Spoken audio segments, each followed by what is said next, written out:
The Cleveland Browns are trying to play spoiler as the Denver Broncos look to continue their playoff push. It's a primetime showdown in the Mile High City. Monday Night Football, Broncos and Browns. We're going to break it down on today's Crossover Thursday edition. Locked on Broncos, Locked on Browns.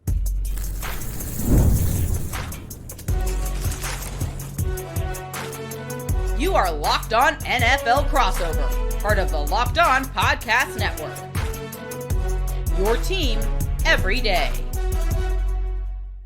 Both the Denver Broncos and the Cleveland Browns are fresh off of beating division rivals in Week 12. But with the Denver Broncos about to head into their bye week here in Week 14, they've got some business to take care of against the Cleveland Browns, who, man, everybody's loving watching Jameis Winston and his infectious energy. My name is Sayre Bedinger, co-host of the Locked On Broncos podcast, here to break down today's episode. Locked On Broncos, Locked On Browns, Crossover Thursday, almost an annual meeting here between myself and Jeff Lloyd over there, host of Locked On Browns. And today's Crossover Thursday episode is sponsored by Prize Picks. Download the Prize Picks app and use code Locked On NFL to win $50 instantly when you play $5. And want to say thank you to every single one of you out there, Browns fans, Broncos fans, making us your first listen of the day every single day. All you everydayers out there, shout out to you. And thanks so much for subscribing. And if you haven't done so already, go ahead, hit that subscribe button wherever you watch or listen to the show. Jeff, let's talk about this because it does feel like the Broncos and Browns play about it every year. I mean, at this point, and that's, that's okay. We get to chat about the Broncos and Browns. It's always a good time. It's always good to get to catch up with you. The tables are kind of turned from where we were at last year. It was almost exactly 1 year ago. The Broncos and the Browns played in Denver, and the Browns were the team that was making the big playoff push late in the season. They were the team with the dominant defense. Now the tables have flipped to where it's the Browns that are kind of out of the mix, looking to play spoiler. The Broncos now have the big-time defense. I'm interested to know from your perspective here, especially given the state of the Cleveland Browns at this point in the year, what are the biggest storylines for this team as they head to the Mile High City for a primetime showdown? I think, you have to probably start at the quarterback position with Jameis Winston. As the starter for this team, he is 2-2. Probably should be 3-1. I mean, granted, it was the defense that let them down against the New Orleans Saints, not necessarily the offense. But you have a guy here, and look, this is kind of what you go through, when you were no longer a starting quarterback in the NFL. Where is my shot to become a starter again? And you take jobs, going places, knowing, you're going to be a 2. You don't know, what's that's going to lead to. With Deshaun's injury, with Deshaun's ineffective play, all of a sudden now, there is this opening here for maybe a bridge guy in 2025 or, the opportunity to play it into, a further long-standing role. Jameis, we talked about this a couple times recently on the show is Jameis playing that good? Or is it just that maybe Jameis is a more likable guy? Or is that he's certainly playing better than his predecessor. There's no question about that. So it's, are we blowing this up because, he is more likable, but he has shown, and there's been certainly numerous others who have, Joe Flacco, Dorian Thompson-Robinson, PJ Walker. The only quarterback that has not found any success whatsoever with Kevin Stefanski is the one that they gave $230 million guaranteed to. Jacoby Brissett, another one. Baker Mayfield, Case Keenum. I mean, everybody has found a way to have some fun and some success in this system. Now, with Jameis being a former number 1 overall, so you look at it, and this is a big thing now. Like you look at Sam Darnold in Minnesota, with quarterbacks, that basically fell off, and you're waiting for that opportunity. You certainly handle things better.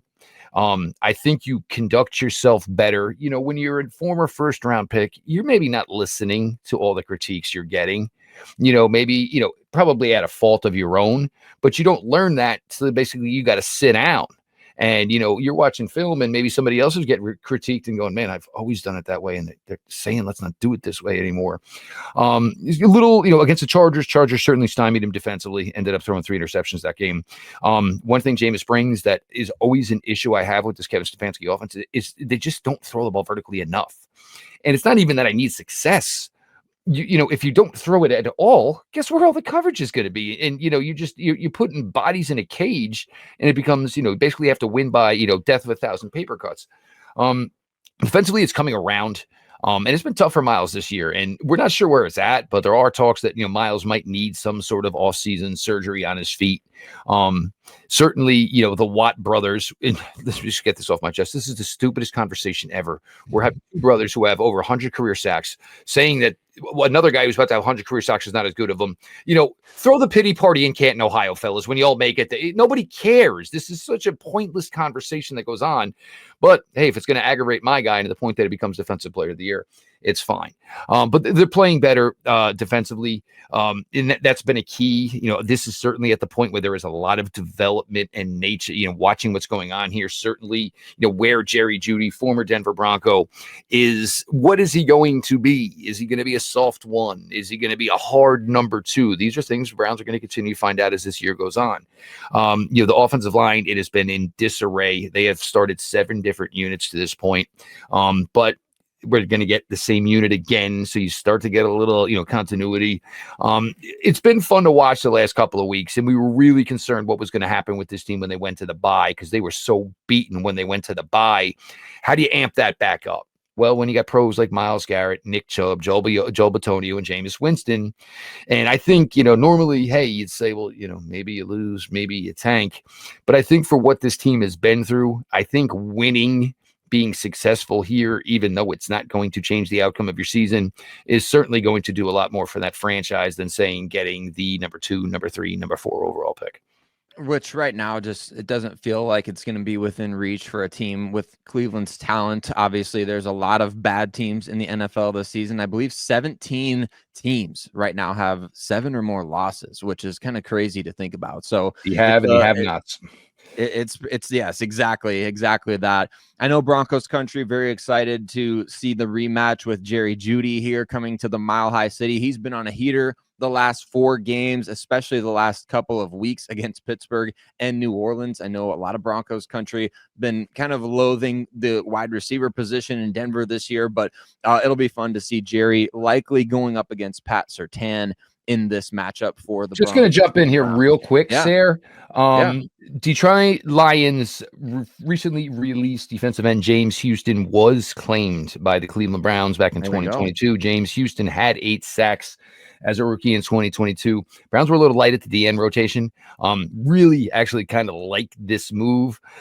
Just, more bodies in there. The Browns know who their dog is at the edge position. We certainly don't know where the number 2 edge guy is. Was trades Zadarius Smith to the Detroit Lions. So James Houston in the rotation. You figure he'd be at practice tomorrow. Not sure he'd be ready to go Monday night, but the Browns was something to show here, work with over the last 5 weeks. There you go. Very interesting. A little pay it forward after the Zadarius Smith trade earlier this season, obviously. So you never know. But it's great to see the Cleveland Browns coming back to Denver after last year's matchup. It's going to look a lot different, but there's the ties that bind, Jeff. Very interesting to me. Obviously, you mentioned Jameis Winston, a huge storyline in this game. Jameis, he played for Sean Payton. That was really maybe the best he's looked as an NFL starter up until this point.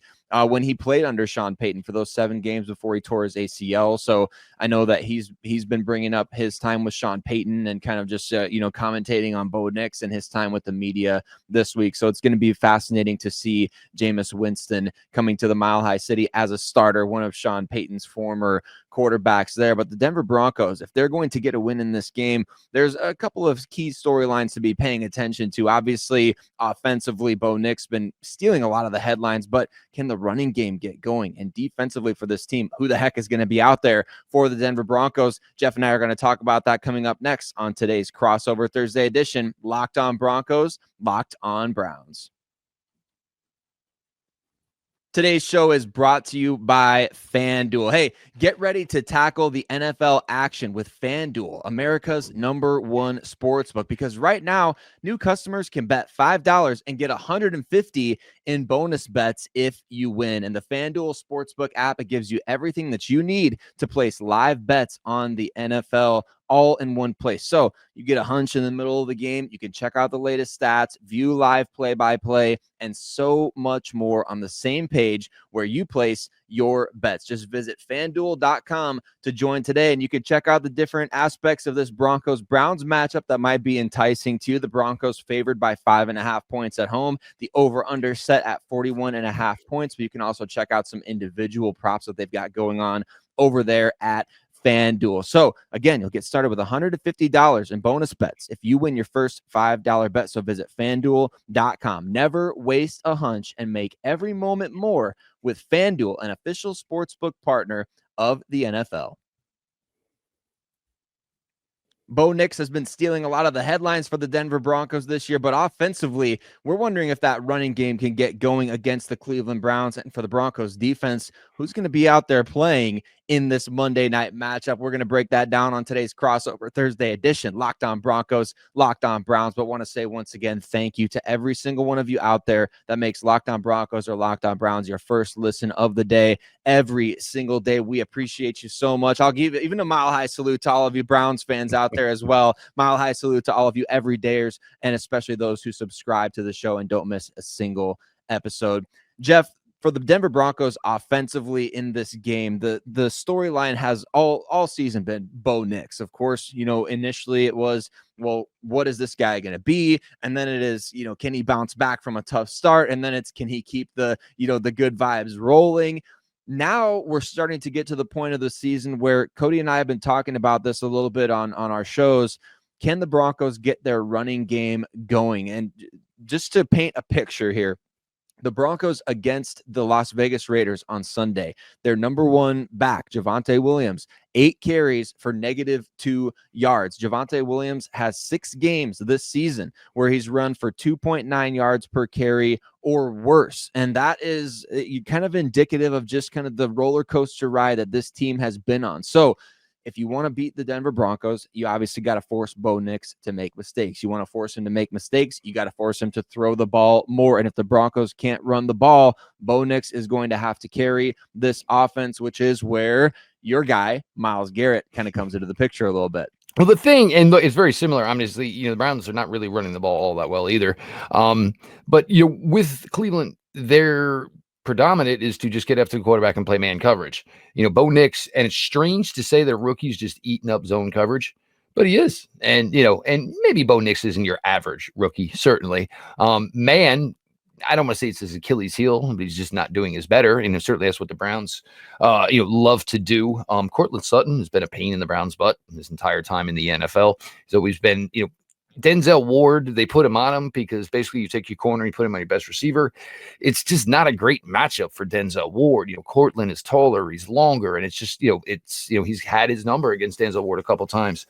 And the thing with Bo is, you got this stretch run going here, and he is a rookie quarterback. There's probably going to be one clunker coming here, but you think it might be against some of the better teams you've got on the end of your schedule, maybe not necessarily the Browns. And for the clunker to come now, and I believe you guys go on to the bye right after, so who knows how this works here. But I got to be honest. The last few weeks and, tuning in Denver games, he's just really found his way. And, there was a lot of talk about the struggles early, and look, everybody's got their whatever hangups about how they're handling their look. If you commit to playing the young quarterback, you commit to understanding that there's going to be growing pains along the way. Bo, the growing pains started, and then they just kind of stopped because he found his way and found out what works for him. But the other thing, and to agree with you, is you're getting to the time of the year where you kind of need a running game. Weather gets a little bit more trickier. People are getting tired overall, so you take it easier on your offense by running the ball. You hopefully are taking it easy on your defense by running the ball a little bit. So, certainly, and this will come up in segment 3, I'm sure this is going to be a key for either team is, can anybody, run the ball to help them get some control of the time of possession? That is going to be huge in this game. And you're right, that little teaser for segment 3 there in terms of the keys to victory. But That is huge for this Broncos team, is finding that groove running the ball, because they've got guys that can play well. I mean, Javonte, to his credit, has had a number of really good games this year. Audric Estime, former Notre Dame star, who's the rookie running back for the Broncos, getting a little more run lately. He's had a couple of good games. Jaleel McLaughlin had a good game against the Las Vegas Raiders. So it's really just a matter of everything clicking for these guys all at once. And hey, if we could get Mike McGlinchey to stop maybe holding on some of these longer runs, maybe the Broncos would have a little bit more success. So defensively for the Broncos, though, Jeff, I'm looking at this matchup. Obviously, as the time we're recording this, there's no official injury report required by the NFL in terms of the scheduling difference of the Broncos playing on Monday against the Browns. So we don't know what the status is of Zach Allen. We don't know what the status is of starting cornerback Riley Moss. Those two guys loom large in this matchup in terms of, I think, exploiting what has been maybe the Browns' biggest weakness overall this season offensively, which is they can't convert third downs very well. They are 32nd in the NFL in terms of converting third downs offensively. So we don't know who's going to be available for that Broncos defense. Will Riley Moss play? If he doesn't, who steps up in his spot? Could be, veteran Levi Wallace. Could be maybe rookie Chris Abrams-Drain gets a little bit of a call up this week. Defensive line played decent in the second half against Vegas, but that absence of Zach Allen was huge for the Denver Broncos, as he is their best interior defensive lineman and creates pressure almost every single play out there. So those two guys, if they play or not, I think that looms really big for this Denver Broncos team against the Cleveland Browns. No question about it, and we'll jump in here again with some second breaking news. Browns have also claimed today defensive end, formerly of the Kansas City Chiefs, Cameron Thomas, formerly San Diego State University. So Browns, making some moves here. But you're going to get into this. It's going to be, this is the thing I think that really excites me is I think the Browns are going to fight here. And, I know maybe the success won't necessarily be there. You still have you guys, they've got Pittsburgh, they've got Kansas City, they've got Cincinnati, they've got Miami, and they close it out with Baltimore. So it's a tough stretch here. But, you wear your record. Look, the fact that, you're not going to be doing anything in January is on your own. You earned it. But you go into this game, and look, Denver's never the easiest place to play in the world. When there was talks that this game was going to get flexed out, what kept this game here is Bo Nix. Is the Denver. This wasn't a testament about the Browns in any way whatsoever. It was a testament that Bo Nix is a rookie quarterback playing really well, and he deserves a primetime spotlight. So that's why this game is going to be here. The offensive line, look, it's Myles Garrett's never an easy task. He's not. And if you're worried about the holding calls, maybe that won't be an issue this week because they don't ever seem to call holding against Myles Garrett. Only guy who's as successful as he is, but never seems to get held, but you're going to have to get after it. And, with it being, for the Browns, it's an extended week. You know what I'm saying? You're going from Thursday night football to Monday night football. Again, injuries, I don't know where we're at. The things I can tell you right now that may affect the Browns is Cedric Tillman. And it's weird because we didn't get anything from practice today yet, which makes no sense either. Cedric Tillman currently in the concussion protocol. Jedrick Wills, I don't even know why we're talking about him, even potentially playing. The whole situation is just done and over with. But Tillman is in the concussion protocol. Other significant name, JOK, is on IR. He wouldn't be relevant, relevant to this game anyway. So, you're just going to see where we're at, and it'll be late. Certainly we'll get information as late as Saturday is where these guys are at. Always the difficulty kind of covering a Monday night game. But it's Monday Night Football. Denver is still, everything is there for them. I know their stretch isn't that easy either. And really for Denver, it's almost going to be probably what you can do in 17 weeks because you might get that cherry on top in week 18 where you're not going to see anybody that anybody knows on the Kansas City Chiefs playing in that week 18 game. So for Denver, it's trying to do as much damage as you can now, and maybe you kind of get a cookie in week 18. Yeah, building that margin for error is something that we're not used to in Denver these days. Having that, it's always weird to do when you're not there every year, man. You got to really start saying, well, we got to win this one. We got to win this one and pray like hell on that one. Exactly. It's always an uphill battle when it comes to the NFL playoffs. Things are going to be tightening up. We saw the Browns, they played really well against the Pittsburgh Steelers in the game that, there was a lot of the elements. So I don't think the Browns are going to be worried about whatever the weather's like in Denver this week. But what are the keys to victory for both of these teams, because you know what, like Jeff said, the Browns, they ain't really playing for draft position. They want to end the season on a high note, whatever that looks like. And the Broncos, they want to go into the bye week on a high note. We're going to break down our keys to victory coming up next on today's crossover Thursday edition. Locked on Broncos, Locked on Browns. Today's show is brought to you by Game Time. And you know what I love so much? I love going to see my favorite teams, my favorite comedians, and my favorite music artists in person. There's nothing better. Going to see the Denver Broncos in the Mile High City. I've been able to see, some of my favorites like Jason Mraz at Red Rocks, Ed Sheeran. I've been able to see some of my favorite comedians live and in person. And you know what? Game Time is going to make it so much easier, not just for you to go see your favorite football team in person, but any event that you want to go to. Game Time is going to make making those memories a lot easier this year. So all you've got to do is download the Game Time app and pick an upcoming game or event. You can browse through different seats within the Game Time app.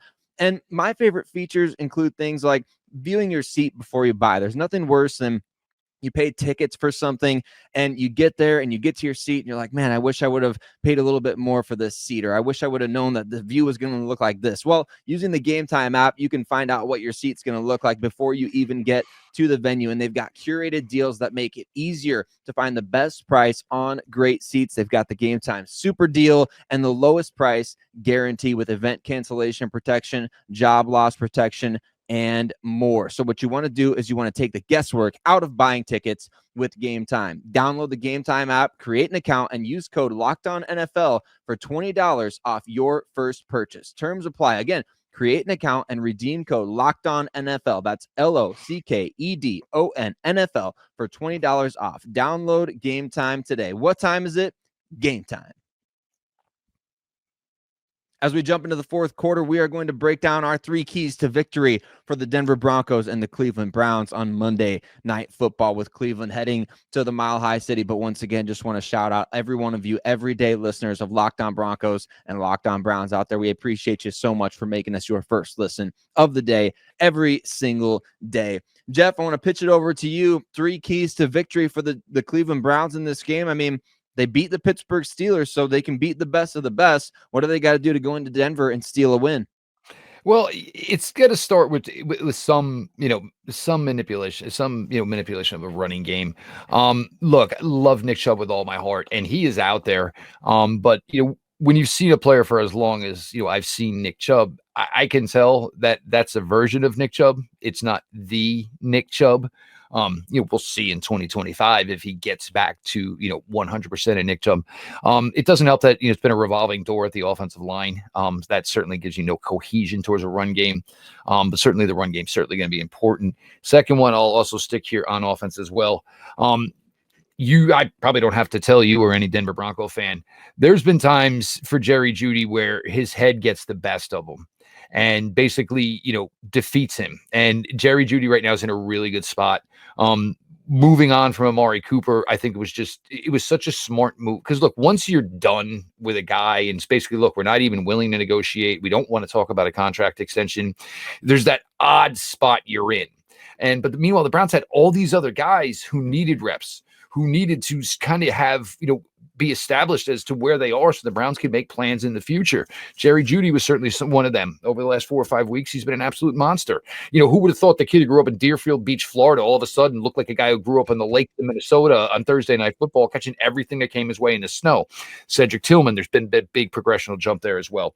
Elijah Moore, it always seems that they don't know what to do with Elijah Moore, and then comes the second half of the season, and they just say, you know what, he's not a gadget player, he's a wide receiver, he's just smaller. So let's just start throwing the ball. And they throw him the ball and things work out for it. So, Jerry Jeudy keeping his head in a situation like this. First things first, you're going against a guy like Patrick Surtain, whose, resume is just obviously impeccable. And certainly Jerry knows of the abilities. The thing is to stay within yourself. And for Jerry, maybe the best thing that Jerry Jeudy can do for the Browns offense on Monday night is be a decoy, because, what quarterback's going to really, want to throw the ball at Patrick Surtain's way a lot? Most likely you don't. So run your routes well.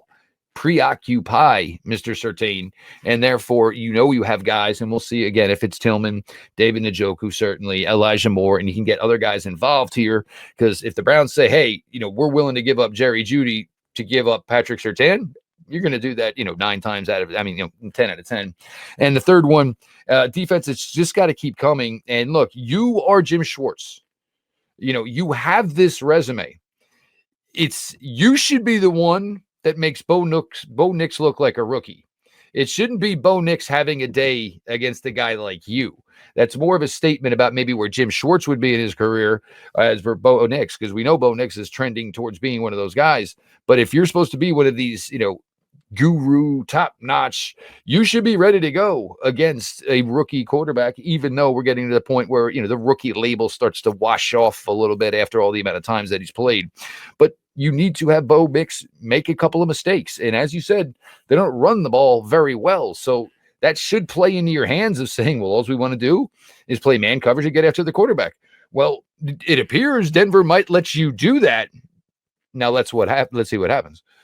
Yeah, exactly. It's going to be another test for Bo Nix coming off a game where you play against Max Crosby. I know the Broncos won by 10 points against the Raiders, but Max Crosby really made life difficult for Sean Payton, for Bo Nix, forcing them to just really He needs to get out of Las Vegas so bad. I know. Get him out of there. I'm with you on that, Jeff. Get Max Crosby out of Las Vegas, and as long as he's not going to the Chargers or the Chiefs, I'm fine with him leaving Las Vegas at any point in the near future. So Myles Garrett, similar beast, a similar type of guy that you've got to account for every single play. You adjust your protection plan. You adjust everything that you do based on where he's lining up. And that's what the Broncos have to do. I mean, that's the number one overarching thing that they need to do to win this game. But my 3 keys to victory, Jeff, number 1, you need to avoid negative plays on the early downs. That's what got them into trouble against the Las Vegas Raiders consistently. Javonte Williams, negative run or a gain of just 1 yard. Too many negative plays on first downs, and then you have a good play maybe on second down, but it gets called back,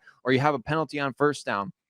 Got to avoid the negative plays on early downs, and that's where the running game really needs to step up. Number 2, you want to make Jameis Winston make mistakes. Obviously, I think a lot of these keys to victory every single week, they can be very similar, but you want to force the opposing quarterback to make mistakes. There's no question about it. Jameis Winston, it's well documented. He's got a 30 interception season on his ledger, so he's willing to put the ball in harm's way, believes in his arm talent. He believes in what he can do out there, and he's definitely an improved player from what we saw back in his Tampa Bay days, but force him to make mistakes. You're the best team, the Broncos, in terms of sacks, in terms of pressure, win rate, all those sorts of things. Force him to make mistakes. And number 3, win the field position battle and dictate the pace of the game. This is not necessarily a game where we saw, Jeff, in primetime on Monday night, we saw the Baltimore Ravens get super aggressive and go for it on fourth down from well within their own side of the field, right? I don't think this is a game where the Broncos need to really mess around with that. They don't need to go out there and say, hey, we're going to be the aggressor. We're going to go for it on fourth down before we get to midfield, or we're not going to take 3 points. We're going to try to get 6.